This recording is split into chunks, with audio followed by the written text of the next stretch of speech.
주요 외신들의 헤드라인 보고 오셨습니다. 간밤에는 WWDC부터 이제 IB들의 리포트까지 좀 눈에 띄었었던 것 같은데 다른 것보다 증시 반등에 대한 얘기를 먼저 나눠봐야 되겠죠.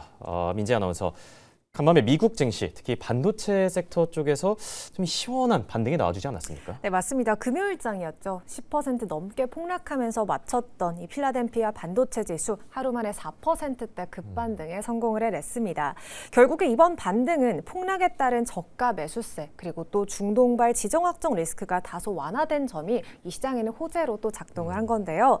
이스라엘과 이란이 교전을 중단했다라는 소식이 들려오게 되면서 국제 유가는 장중 고점 대비 배럴당 4달러 정도 하락을 한 모습이었고요. 미국과 이란의 종전 합의가 임박했다 이런 관측도 나오게 되면서 치솟던 미 국채 금리도 안정세를 되찾았습니다. 그렇게 되면서 엔비디아, TSMC는 물론이고요. 지난주 폭락했던 마이크론, 인텔 이런 반도체 섹터 종목 내 전반에 걸쳐서 강한 매수세 유입이 됐다 이렇게 볼 수 있겠습니다. 참 이게 폭락 직후에 반등이 바로 나와줘서 다행이지 않나 이런 생각이 들었던 하루였는데 월가나 업계 전문가들은 이번 반등과 향후 반도체 시장의 흐름에 대해서는 어떻게 좀 진단을 하고 있던가요? 네, 오히려 이번 하락이 강세장 속 건전한 기술적 조정이다 이렇게 분석을 하고 있는데요. 모건 스턴리는 보고서를 통해 이번 조정은 연말까지 이어질 강세장을 위해 이 궁극적으로 거쳐야 하는 과정이다 이렇게 진단을 내렸고요. S&P 500 목표치도 8,000선을 제시를 했습니다. 이 골드만삭스 역시 장기 강세장 속 무거운 이 조정일 뿐이고 기초 펀더멘털 자체는 여전히 강력하다 이렇게 강조를 한 건데요. 특히 방한한 이 젠수랑 엔비디아 CEO는 주식시장의 변동성에 동요할 필요가 없다라고 하면서 오히려 이번 하락으로 엔비디아 주식을 더 낮은 가격에 살 수 있다라면서 시장의 불안감을 또 잠재운 모습이었습니다. 보니까 모건 스탠리도 그렇고 골드만삭스도 그렇고 여기에 또 우리의 젠슨 왕 CEO까지 긍정적인 목소리를 계속 내고 있는데 그런데 일각에서는 지금부터 차익 실현에 나서야 된다라는 얘기들도 나오고 있는 것 같아요. 신중론을 강조하는 그 반대편 진영 쪽에서는 뭐라고 하고 있던가요?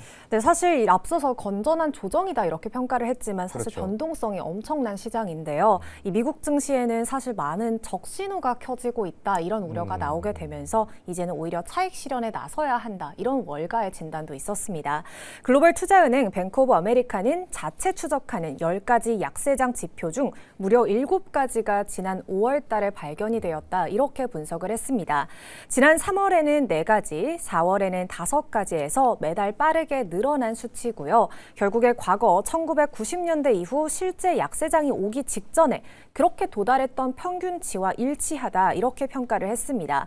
이 뱅크 오브 아메리카 전략가는 S&P 500의 연말 목표치를 현재보다 약 6% 정도 하락한 7,100선을 제시했고요. 시가총액이 큰 상위 종목 중심으로만 현재 지수가 왜곡이 되어 있다 이렇게 평가를 했습니다.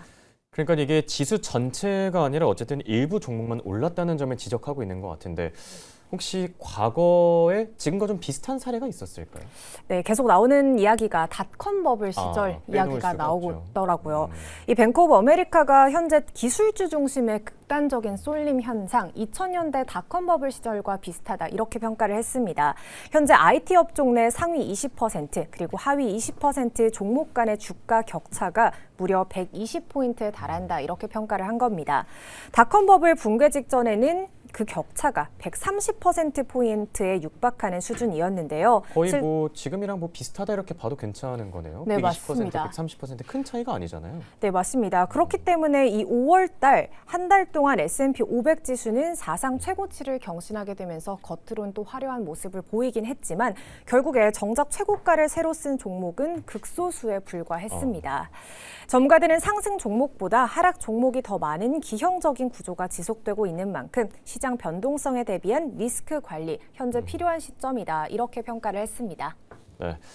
일각에서는 지금이 어떻게 보면 매수 기회다라고 외치고 있고 일각에서는 아니다, 지금이 차익 실현에 나서야 될 때다 이렇게 서로 엇갈린 의견들을 내놓고 있는데 개인적으로 민지 아나운서는 어느 쪽 얘기가 더 맞는 것 같나요? 더 잘 가면 좋지 않을까 생각이 듭니다. 역시 현명한 대답입니다. 투자자분들을 위해서라도 증시가 조금 더 힘을 내줬으면 좋겠는 그런 마음이고요. 끝으로 간밤에 애플의 WWDC가 또 개최가 됐죠. 팀 쿡의 마지막 무대다, 라스트 댄스다 이런 여러 가지 평가들이 나온 것 같은데 눈여겨볼 만한 포인트들이 있던가요? 역시 그 시리 있지 않을까 싶은데요. 예전에는 이 시리아라고 부르면은 알람 설정이나 뭐 날씨 알려주기 이 예, 정도였잖아요. 그런데 이제는 여러 업무를 복합적으로 처리하는 정말 개인형 비서, 에이전틱 AI로 발전한다고 합니다. 이 애플이 WWDC에서 구글 제미나이를 탑재한 차세대 시리 AI를 전격 공개했습니다. 2011년도에 출시한 이후 가장 큰 변화라고 하고요. 말 한마디로 화면 정보를 읽고 또 메시지나 사진 등 개인 맥락을 파악해서 여러 앱을 넘나들고요. 복잡한 업무를 처리하는 에이전트형 기능을 갖추게 된 겁니다. 이번 무대는 오는 9월 이 퇴임을 앞두고 있는 팀 쿡 CEO의 마지막 기조 연설로 과거의 부진을 만회하기 위해 경쟁사의 기술까지 과감히 도입하는 이런 이례적인 행보를 보였다 이렇게 볼 수 있겠습니다. 새로운 시리는 온디바이스 모델과 애플 자체 클라우드 그리고 고난도 연산을 맡는 구글 제미나이가 협력하게 되면서 구동이 됩니다. 외신에 따르면 애플은 구글에 연간 10억 달러를 지불하는 단연 계약을 맺은 것으로 알려졌는데요. 애플은 경쟁사 모델을 빌려 쓰면서도 이 개인 데이터가 외부로 유출되지 않도록 기기와 자체 보안 클라우드 내에서만 처리하도록 설계돼 사생활 보호라는 자사의 핵심 가치는 사수했다라고 강조를 했습니다. 이 새로운 AI 기능은 사파리의 자동 탭 분류, 사진 구도 사후 변경 등 기본 앱 전반에 적용이 되면서 편의성을 더욱더 높일 예정입니다. 이번 시리 AI는 우선 영어 버전을 시작으로 연내 베타 서비스가 출시되면서 다른 언어로 순차적으로 확대가 되는데요. 하지만 유럽연합 그리고 중국 같은 경우에는 규제 문제로 초기 출시에서 현재가 제외가 되었습니다. 그렇게 되면서 한국어 지원의 구체적인 일정은 아직까지 공개되지 않았다는 점도 참고해 보시면 좋겠습니다. 네, WWDC 이벤트를 소화하면서 애플의 주가는 또 어느 정도 올라줄지 지켜보는 게 또 다른 관전 포인트가 될 듯합니다. 그대로 내일장 일정도 같이 한번 체크해 보시죠. 자, 내일은 미국의 기존 주택 판매 건수가 공개됩니다. 이와 함께 5월 소기업 낙관 지수가 공개되는데요. 최근에 금리 인상을 둘러싼 경고음들이 갈수록 커지고 있죠. 소기업들의 이 낙관 지수 이쪽에는 어떻게 반영되고 있는지 지켜봐야 되겠고 또 3년물 국채 입찰, 빈기물이긴 하지만 그래도 최근에 국채 금리가 계속 오르고 있는 만큼 중간중간 체크해보는 게 좋아 보일 듯합니다.